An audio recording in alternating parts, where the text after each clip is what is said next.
a warm welcome to you. You're joining us tonight at the same time at Hyde Park on AdaDerana 24 as we thought of talking about how Sri Lanka look at revenue generating mechanisms.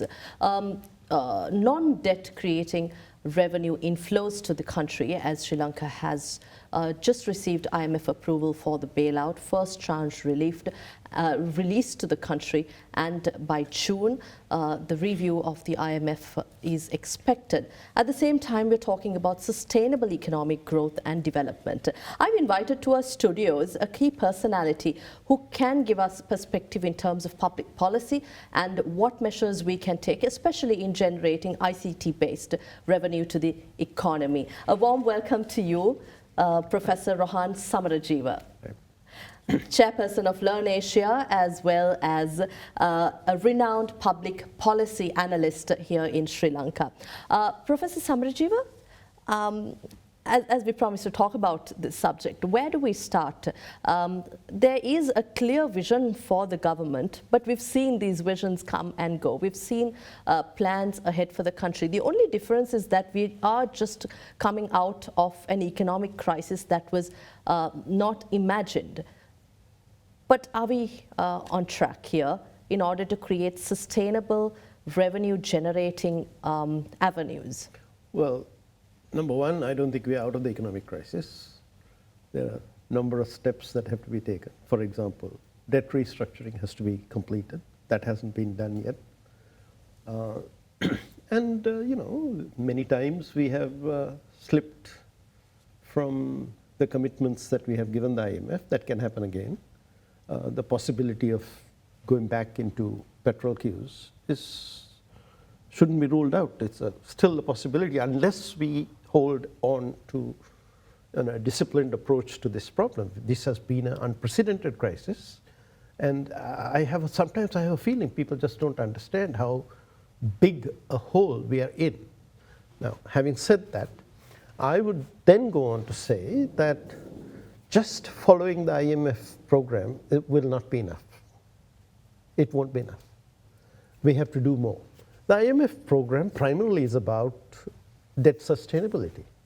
It's primarily about addressing the fiscal deficit, which has been a perennial problem in Sri Lanka. That's what it's about, right?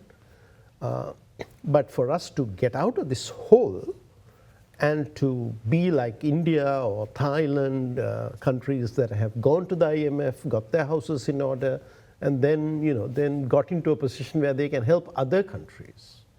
To get to that stage, we have to completely restructure the way we look at our imports and exports. That means looking at our whole industrial structure, looking at the barriers that we have erected. There's a whole series of things that need to be done. None of these are in the IMF program. They are outside that. You did say we have to look at restructuring our exports and imports. What does this mean? Where do we start? Now, we had an import ban in place, but that also wiped out that entire import section for a while. In terms of generating export income to the country, we still haven't looked at industries that create manufacturing industries and also sustainable income to the country. So where do we start here? Okay, so first let's look at the import side, if you wish. When you talk about imports, there's not really much that can be done in terms of cutting imports. I mean, we stopped importing cars. You can do that. And that saved a lot of money and also deprived the government of a huge amount of revenue. But that's about what you can do. Beyond that, most of our imports are intermediate products. If you stop bringing in intermediate products, you affect your export sector and you affect the economy as a whole, right? So you can't touch that. We have been touching that, and the government is gradually relaxing those restrictions. The actual consumer goods part is very small, and there's not much to be done about that. You know, we take medicines and we swallow them. I mean, that's consumption, but those things are not really very significant. And even there, I think we can let go of the restrictions. It won't make a big difference. If the country is to really get rolling, we have to have more investment goods coming in, wind turbines, various things like that. Yeah, sure. So that's on the import side. But in order to be able to do imports, you have to be able to open letters of credit, right? A lot of people who talk about self-sufficiency, et cetera, don't recognize that. So, for example, we all think, I'll just use one example, Sri Lankan wind. Obviously, I mean, you don't import wind, it's our wind. But the question is, it has been blowing for millennia, and it hasn't produced any electricity. So what does it take to get the wind, which has been blowing across our country, particularly in the Mana area, to produce electricity? You require towers, you require turbines, you require transmission networks, you require a whole series of things. Do we make any of these things? No. How do we get them? We have to import them. So now we have some people, Mr. Andrukumar Disanayaka, for example, saying, no, we won't allow any foreigners to invest in that. So now the question is, it's got to come from outside, had to be paid for in dollars. Okay. So if it was an investment, they would pay with the investment dollars, right? Now, you don't allow investment, now what do? You have to take loans. Okay, small problem. Kind of difficult to get loans these days, isn't it? Right? So now this is the kind of confusion that we are having. So in order to even export or even to produce the energy that we need, we have to be open to investment, and we have to be open to imports, right? This idea that imports are bad and exports are good is a very, very old-fashioned, obsolete way of thinking. Imports and exports are directly interconnected.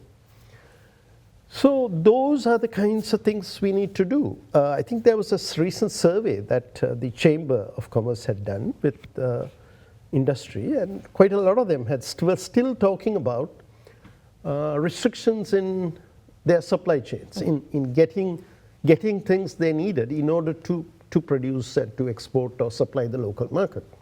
So you need to address that. And then you have the pure export problem. The pure export problem, if you look at, there's something called trading economics. It's relatively easy. You can almost like put Sri Lanka exports by category or something, and it'll pop up on the internet. Right. 65% more or less of our exports are in 3 categories. Isn't that sad? 65% of our goods exports are in 3 categories. 2 kinds of the apparel exports are classified differently, knitted, non-knitted, or whatever. That's about 40%. Then there's tea, and then there's rubber products. That's 65% more or less. Depending on the year, it'll be 65, 64, 66. That's sort of what it is. Everything else is tiny, right? So now if you really think about that, I mean, I'm an old guy, right? I went to school in the 60s. So those days we said tape or rubber, right? Now, so what's the difference? Now coconut has gone, and now apparel has come. That's it. That's the only change that has happened, right?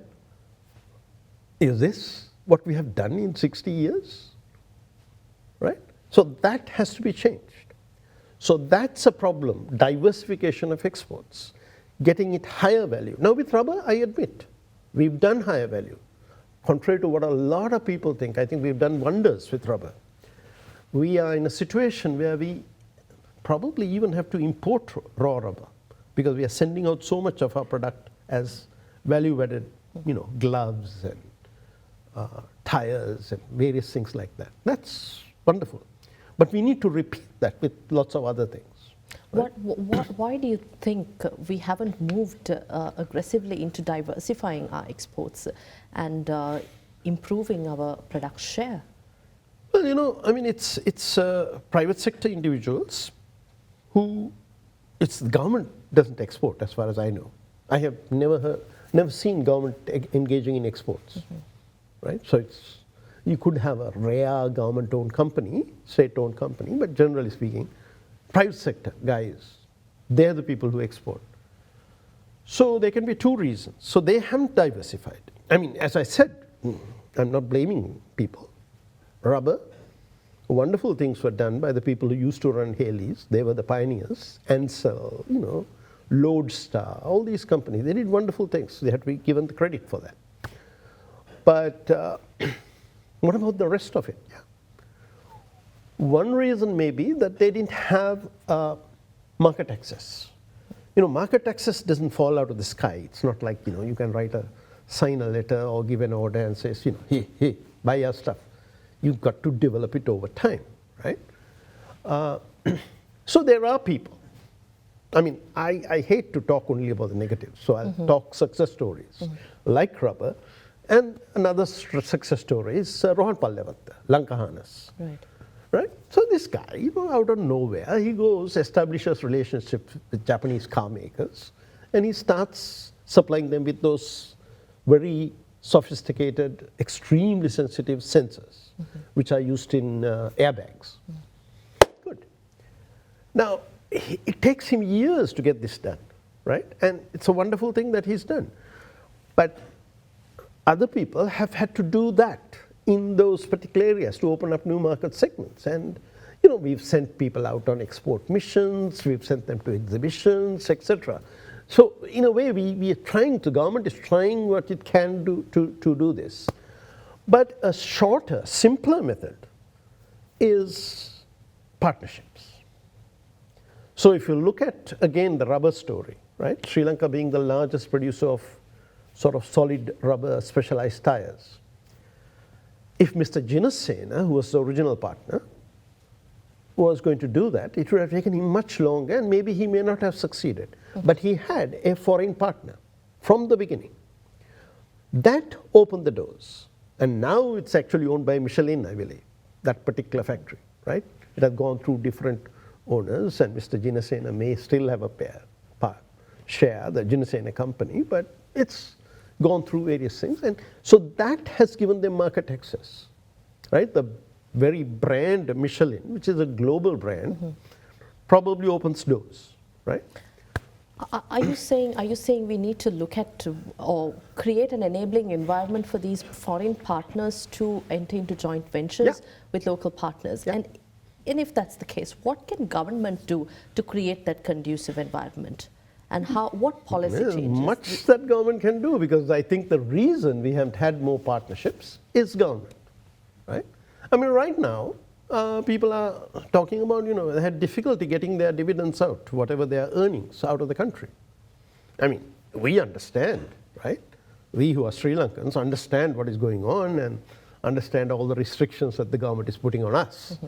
Now, I mean, my organization actually brings in dollars, works as a regional organization, pays out partners in other countries, and so on. So we understand. We've been hurt by these policies, but we understand.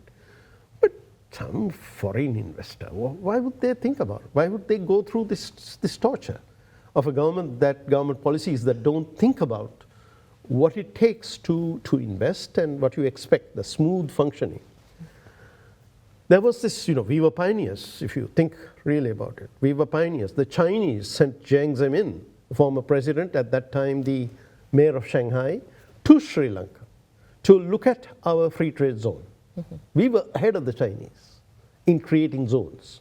They were designing the zones in Shenzhen. They came to look here, right? Mr. Karuja Surya, who had been the person who took them around, he was not a politician at the time, he was a businessman. And he took them around and showed Jiang Zemin what a free trade zone looks like. So what happened? So part of the whole idea of a free trade zone is that all the infrastructure facilities are tip-top and provided.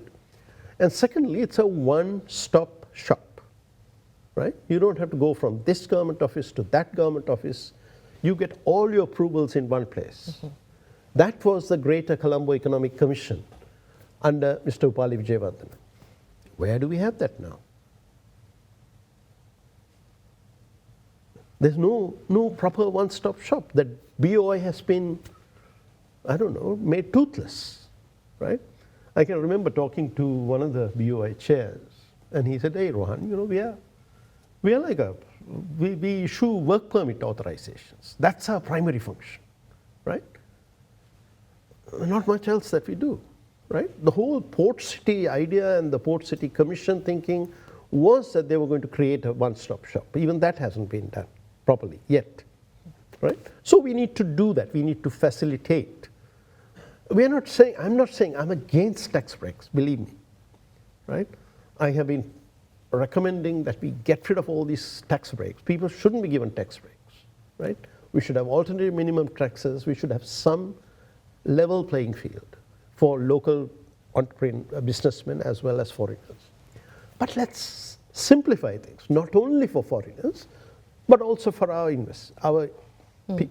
Simplify things, just the pain of going through. I mean, once I was asked to pay my taxes in Bangladesh, in Bengali. And I said, look, guys, you make the deduction and you pay. I won't question you. I just don't want to deal with that particular bureaucracy. Yeah. Right? I'm just a consultant. And you take my money, I don't care.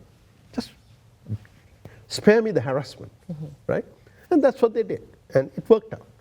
So it's that kind of thinking that we need. And then, of course, there's a highly controversial subject of trade agreements. I'd like to talk more on that, but before we go there, we were talking about what government can do, what governments should have done in Sri Lanka.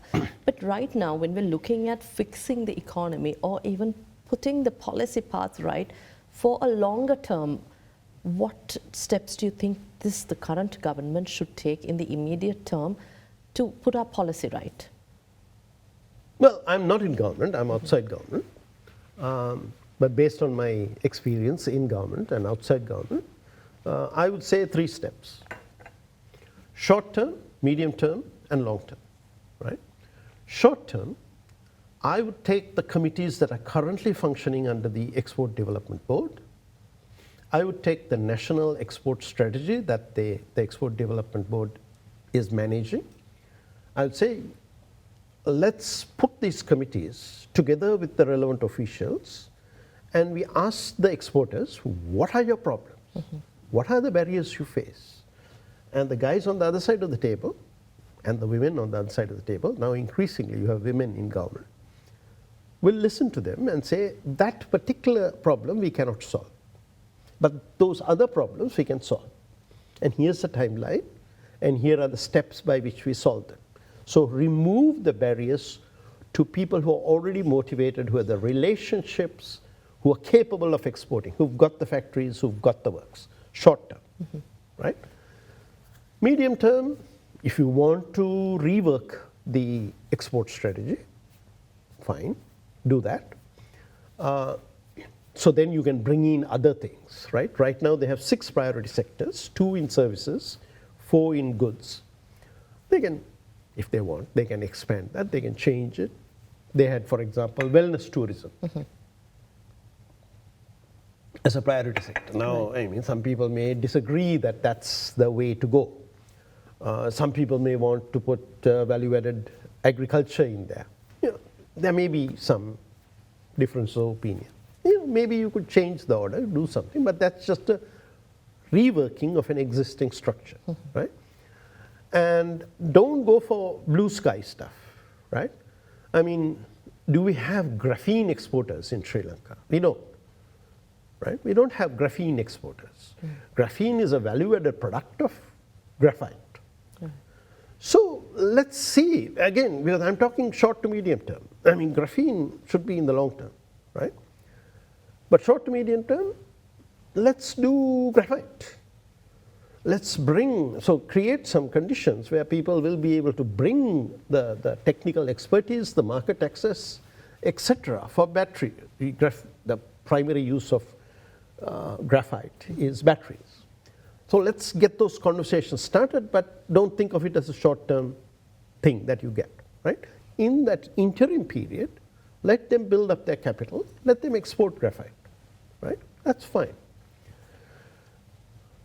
Also in the medium term, or perhaps the most important thing we can do in the medium term, is that we have 3 trade negotiations being currently negotiated, right? One with our primary source of imports, which is India, and perhaps the world's fastest growing economy, right? Right next door, number one. Number two, we have a negotiation going on with China. Number three, we have a negotiation going on with Thailand.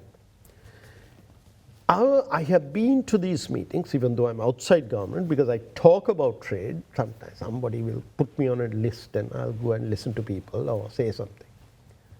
What I find is that we have extraordinarily defensive attitude that people go into these things.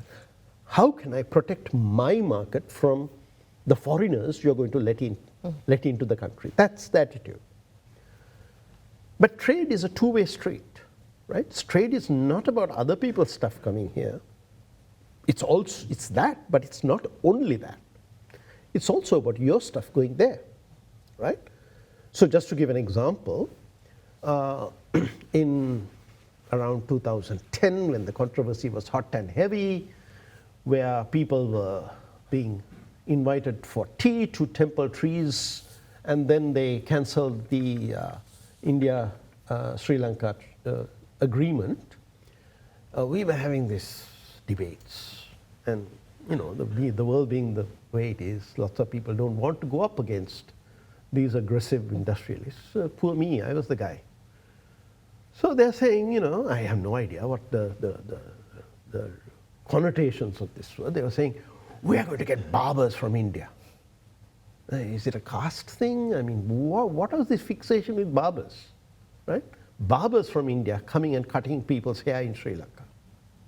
I just thought about it and I said, Shay, guess who's cutting hair in India? Nayana. I think everybody knows who Nayana is. I mean, we have two major beauty care suppliers, right?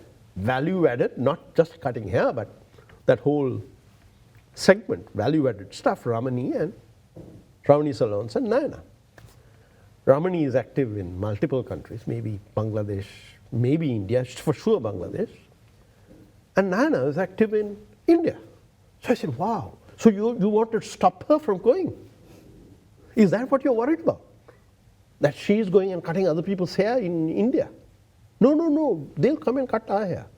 So I said, but really what's happening is that Sri Lankans are going and cutting other people's hair. What we need is to include that in the service agreement and make sure that we give the necessary protections and safeguards to our companies that are in the beauty care business. Because I talked to Ms. Kanaratna, and she told me that she had problems where, for example, she sends her top people, because it's her brand, right? She can't be just hiring people off the streets of India and getting them to cut hair. I mean, she has to have the people in charge have to be from Sri Lanka because that's her brand. So she says, when they go, I get a visa. I make phone calls. I get a visa because it's not covered by any agreement. This is like relationships. I get a work permit. Now, when one of these ladies has got a funeral or something in the family and she has to come back before the visa is over, I have a great deal of trouble getting her back in, right? Because that visa is now expired and I have to go through the whole song and dance again.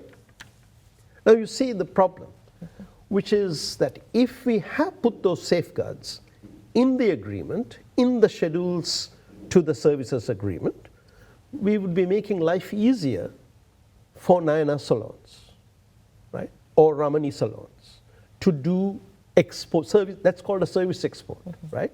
It's a mode 3 or mode 4 service export. We make it easier for them. But instead, we are thinking about, oh, no, we want to keep mode 4 out.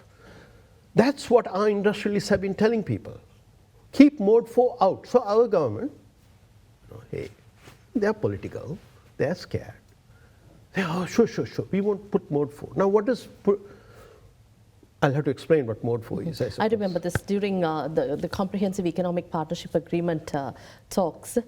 Back in the day, you were very vocal about promoting local industries as well, but at the same time, enhancing Sri Lanka's market share. Right. But as we talk about mode 4 and how there have been opposition by industrialists or parties concerned, my question, I wonder whether Sri Lanka has allowed far too much of campaigns to run on the anti-reform side, or is it that there is not much awareness creation among these industrialized? So as a result, you allow these trade unions and other parties to play a significant influence and influence governments. I mean, people got to be able to speak, right? They've got to be able to express their views in the same way that I should be allowed to say what I say. I think the protectionists should also be given a platform. I'm not asking that they be shut down. But I can remember, you know, I was sitting across the table with some of these guys and they were calling me names. And I said, look, you know, I mean, it won't be fun if I'm not around, would it? I mean, there would be no excitement in this debate if I disappear, right? So why call me names? Why not just, you know, have an exchange of ideas and tell me that my ideas, convince me that my ideas are wrong. I'm willing to listen, right? But I hope you'll be willing to listen too. So that's, I think, the issue. So I think the point is, well, let me answer that, you know, I think I have a better answer for that question. The true beneficiaries of trade liberalization are industries that currently don't exist, firms that don't currently exist, and consumers. Now, firms that don't exist can't come to the table, can't come to the meeting. They're not at a chamber. They don't belong to a chamber of commerce. They're yet to be born. So they're not represented. Of course they're not represented, right? Because they haven't come into being. It's only the trade agreement that will allow them to come into being, right? I feel if I'm doing public policy, I should speak for the people who are not at the table. And generally speaking, I tend to speak for the consumer who is not at the table, who will get better quality products and better pricing if these protectionist barriers are removed. I speak for them. But then nobody sees me as their representative. Inside my head, I'm speaking for them. Because there's nobody else to speak for them. The government officials don't speak for them. They should. But not in our country. But this also means we have to have government intervening to bring in tough policy measures in order to set the stage here. So how do you intend, how do you think government should look at this in a positive way and approach this aggressively? So what government can do, look, I mean, any of these changes, anything that we do, will have winners and losers, right? That's normal. I mean, there's some guy who's producing some substandard product behind protectionist walls. So there are people who win and people who lose, right? So it would be good if the government can understand the pain and suffering of the losers and not simply tell them, you know, bear it up, you know, grit your teeth, go away. Have some industry adjustment funds, allow for some retraining, do something, right? They've been running around saying, you know, there'll be dumping. There's some esoteric thing that I don't think we should be paying much attention to.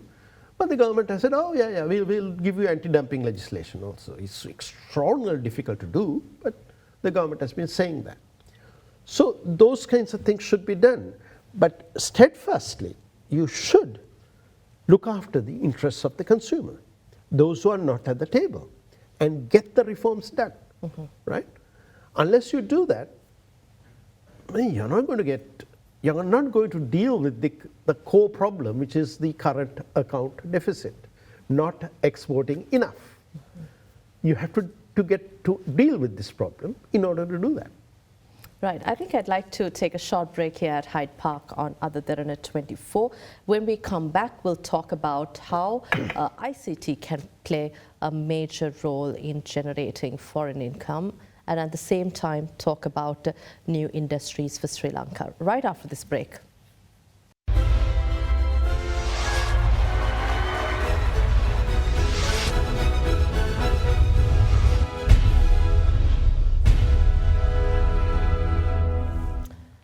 Welcome back. We are in conversation with the chairperson of Learn Asia and a renowned public policy analyst, Professor Rohan Samarajiva, joining us at Hyde Park tonight.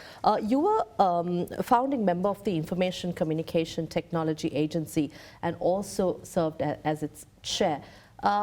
As we speak of revenue generation or dollar income creating avenues, why do you think ICT exports or the foreign exchange, the envisaged amount of flows into the country have not been achieved so far?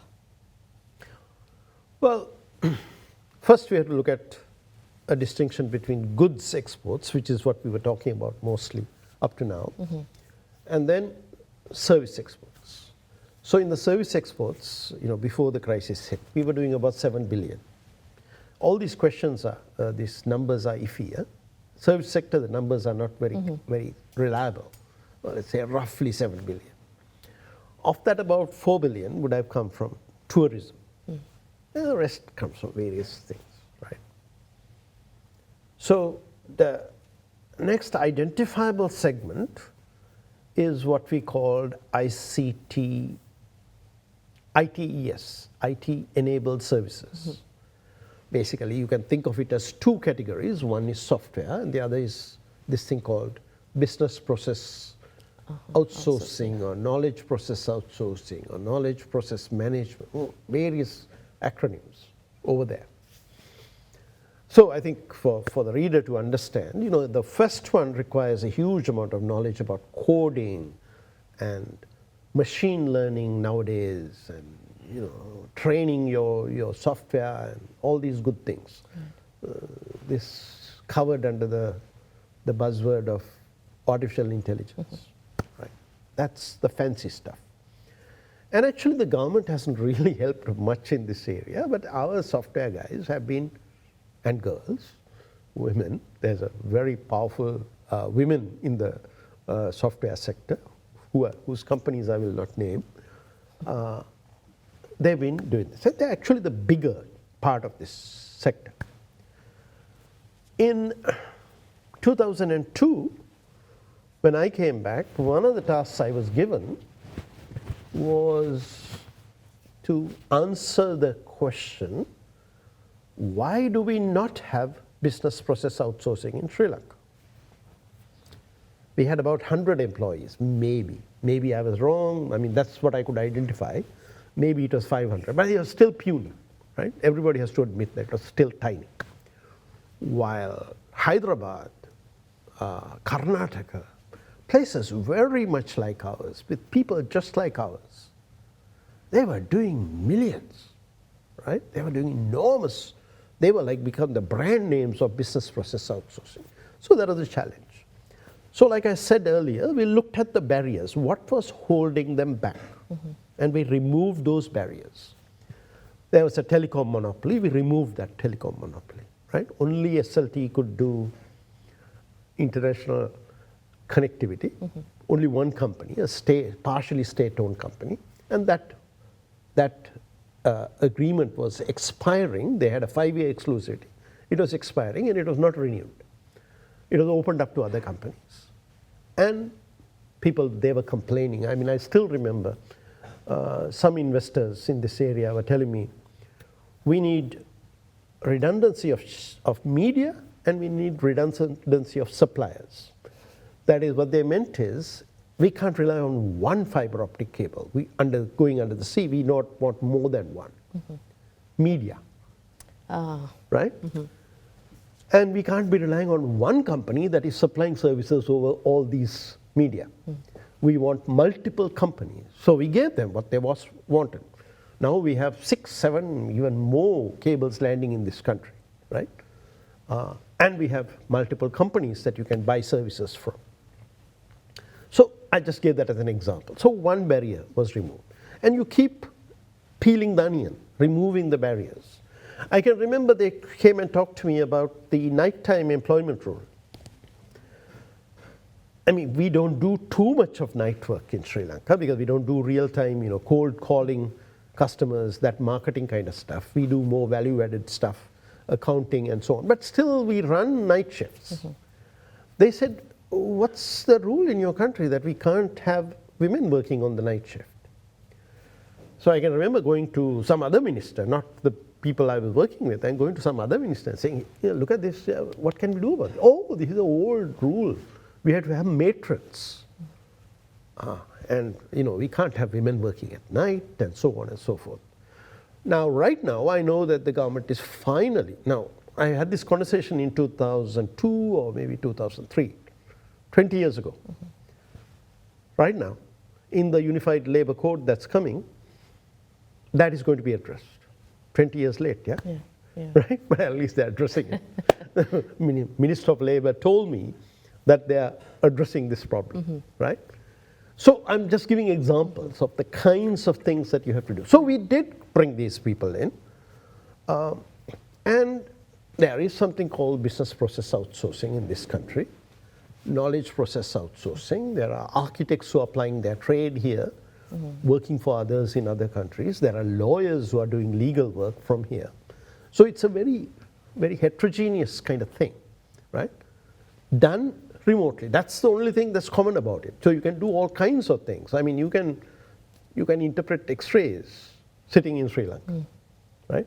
I mean, some of these doctors who are threatening to leave the country, etc., they should think about the possibilities of working for dollars for foreign employers sitting here, looking after their parents, eating their rice and curry, having a good life, and it's actually cheap to live here, paying the lower taxes than in those countries, and they can do remote consulting, right?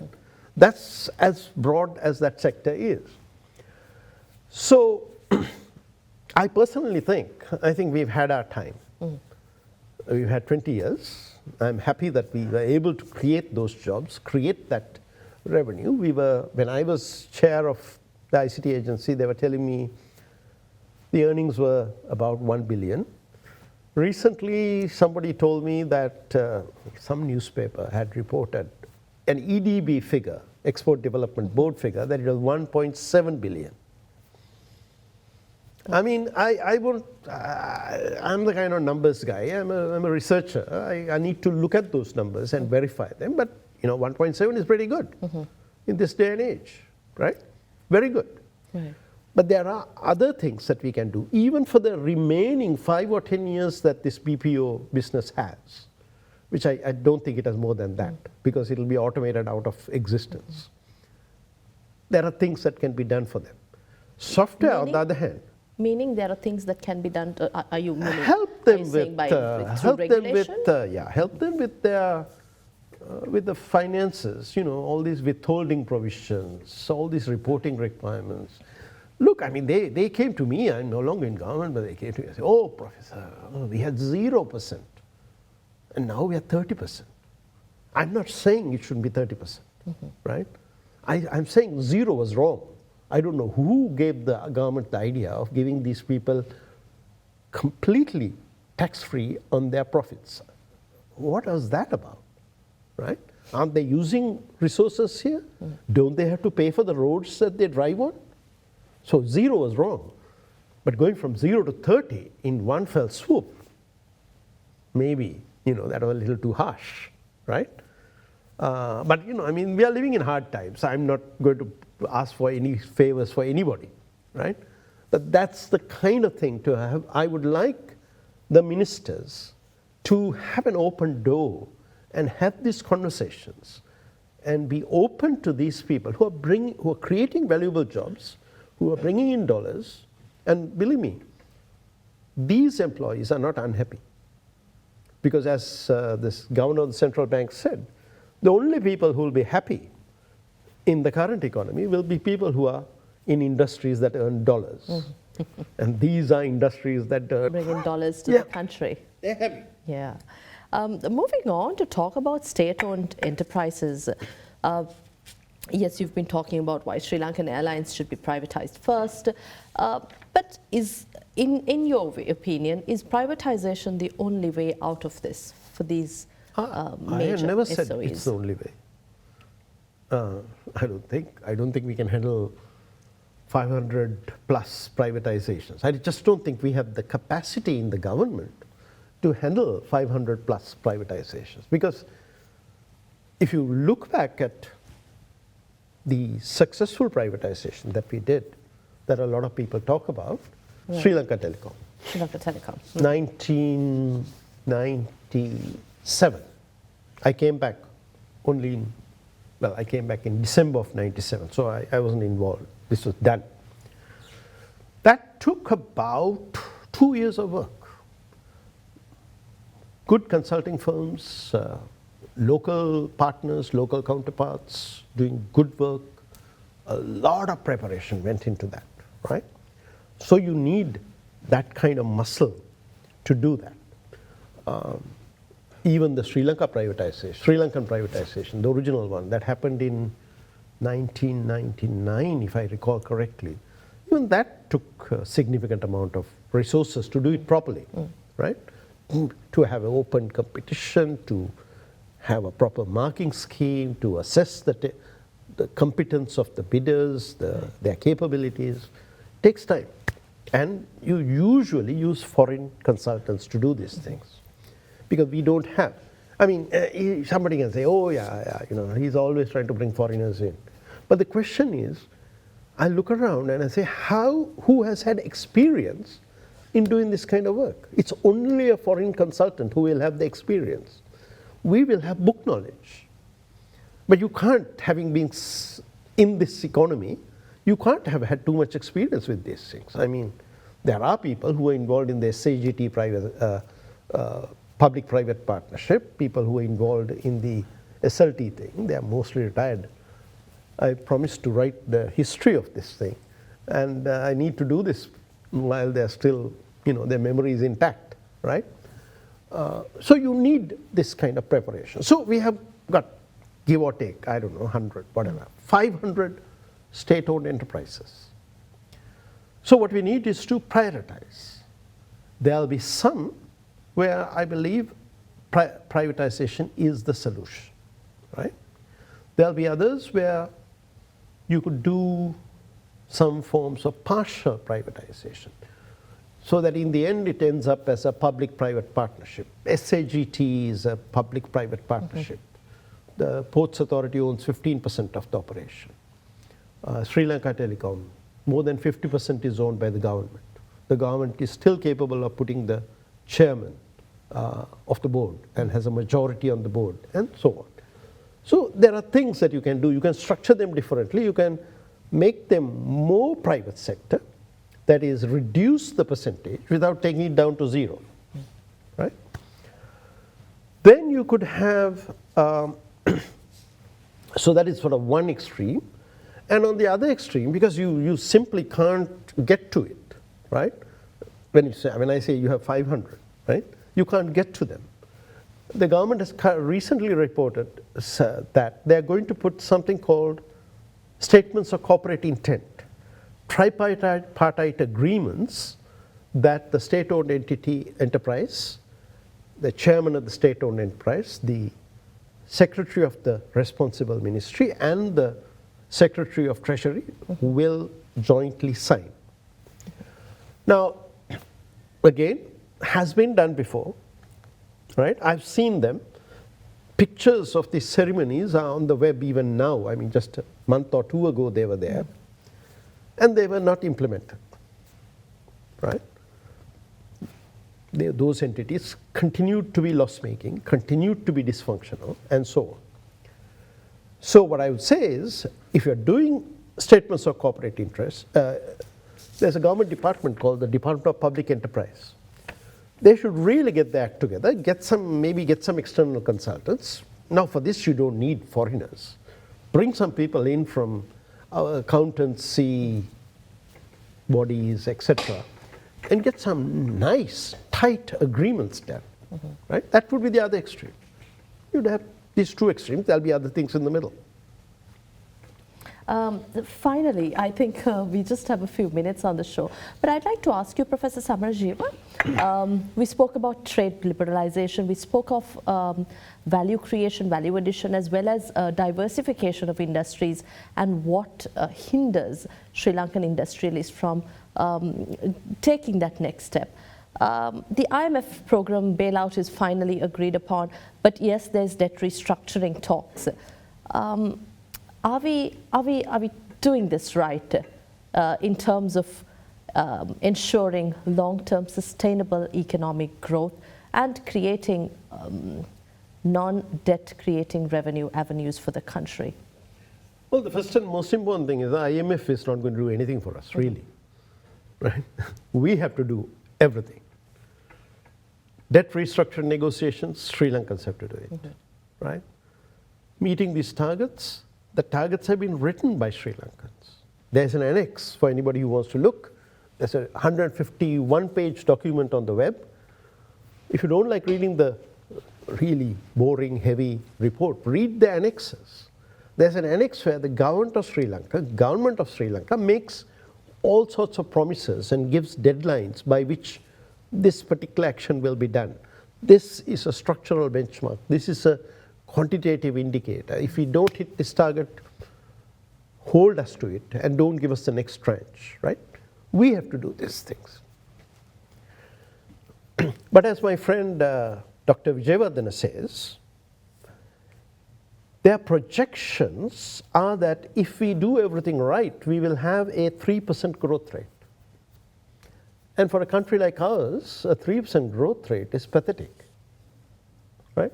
So that means that their models, all the thinking that has gone into the IMF agreement, is about debt sustainability, it's about fiscal consolidation, it's not about growing the economy. So that means that outside the IMF framework, we have to have a plan to grow the economy, right? Without the IMF program, you can't grow the economy. I would agree, you can't. When companies can't open letters of credit, when they're considered as being bankrupt, they can't function. I agree, right? So let's get what we call the necessary condition done, which is the IMF program. But to get the sufficient condition, we have to do a completely focused program on addressing the current account deficit, on improving, diversifying, improving our exports, right? So to do that, I said we have to look at trade agreements, we have to do, remove the barriers. In the old days, we used to talk about the doing business indicator. How long does it take to incorporate a company? Do all those things. But there's much more to be done. Think about what it takes to, for example, make it a renewables country, where if we can fix our energy system, where we have a preponderance of energy coming from renewable sources, then the garment industry, various other people will be able to go to their suppliers and say, not only do we have good labor practices, we are using renewable energy. We are a green company in all senses of the word. So the investment that we put on the energy side will give us benefits in export of other things as well. That's the kind of route that we got to go. I think that's all the time we have, but thank you very much for sharing your thoughts, observations and suggestions for our way forward. We were talking to Professor Rohan Samarajiva, chairperson of Learn Asia, a renowned public policy analyst, was Director General of Telecoms Regulatory Commission of Sri Lanka between 1998 and 1999, and have been engaged in a lot of regulatory public policy, administrative work, think tank, and also was the chairman of the Information, Communication and Technology Agency of Sri Lanka. Thank you once again for your time. Happy to be here. We had with us Professor Rohan Samarajiva. Next week at the same time, we'll see you here at Hyde Park on AdaDerana 24. Have a pleasant evening. Good night.